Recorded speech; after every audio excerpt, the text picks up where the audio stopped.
channel Everyday Counseling. This is Yasemin Aydın. Today's topic is family traumas. Traumas are the big changes, abnormal changes like accidents, unexpected loss, theft, war, natural disasters, earthquake, floods, and they have a huge impact in our lives. Interestingly, the latest studies show us traumas pass from one generation to the next generation. These happen through epigenetic. What is epigenetic? What is, as we said, what is epigenetic?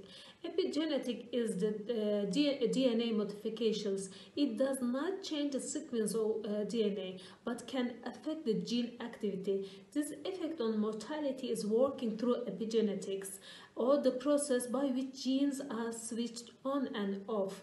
These epigenetics changes are inherited by later generations. When we look at the Professor Yehuda's studies, we can understand she studied with her team and they found that the Holocaust survivors and their children brought the evidence of methylation on a region of a gene-related 55 stress, suggesting that survivors' trauma was passed from one generation to the next. And the results of their study, looking at the genes of 32 Jews, women and men, all were Holocaust survivors who were in Nazi concentration camps who experienced torture.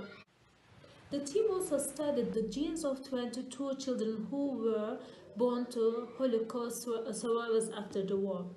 And previous studies had found that the children of Holocaust survivors have a higher risk of developing post-traumatic stress disorder, depression, and anxiety. We not use very big words, scientific words, and I would like people usually they are mostly connected with the stories. And I am going to give you one story from the book It Didn't Start With You. The author, he gave an example of a man who came in his office and he was looking 10 years older than his age, and he was exhausted. He just sat in the chair and he was not looking at his face. He was just looking at the floor. Then Mark William asked him, what happened to you? Then he said, like, the last 1 year I couldn't sleep whole night. He has been experiencing insomnia. Then he asked, did you have any change in your life? The client thought about it and said, no, I didn't have any change. And he was an A-star student and a very popular athlete. When he celebrated his 19th birthday, at 3 a.m. he woke up and he couldn't sleep anymore. He really felt very cold and he had a fear of sleeping and not waking up again. Later, Mark William asked him, do you have in your family anybody who had a bad experience with the number of 19 and with sleeping and very cold weather?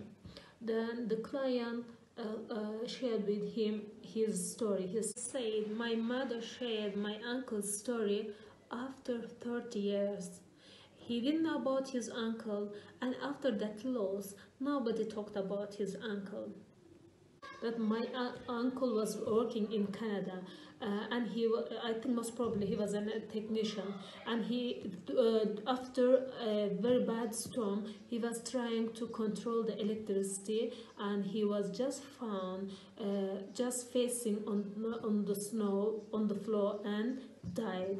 And from the handprints they could understand he really fought with cold weather. Now let us think about it.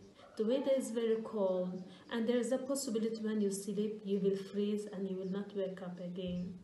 Then is it similar? And his uncle was 19 years old. Fortunately, this man experienced his uncle's trauma after 30 years.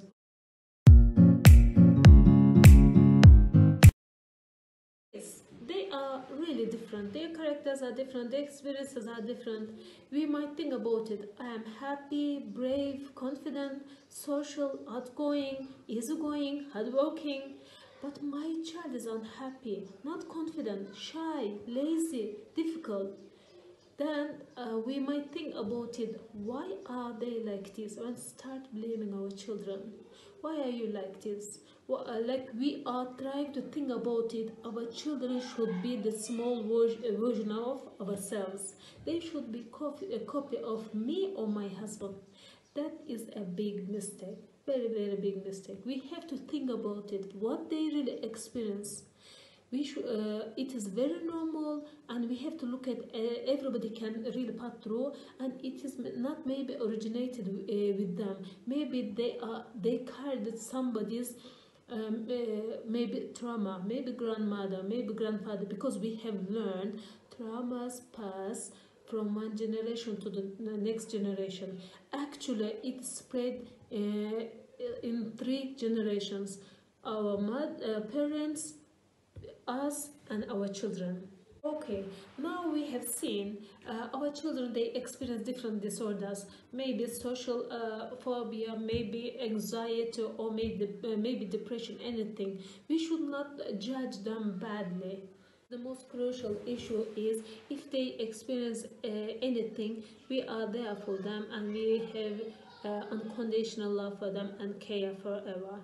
And we have to make sure this world is safe for them. When they feel this, I'm sure they will cope up easily, because we know if any trauma is not healed, most likely they will have PTSD, which we have just talked about it.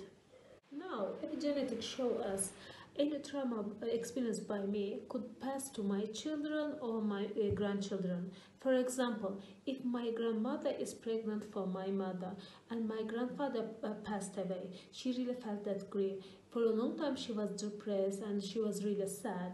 It situation trauma may pass to my children or my grandchildren.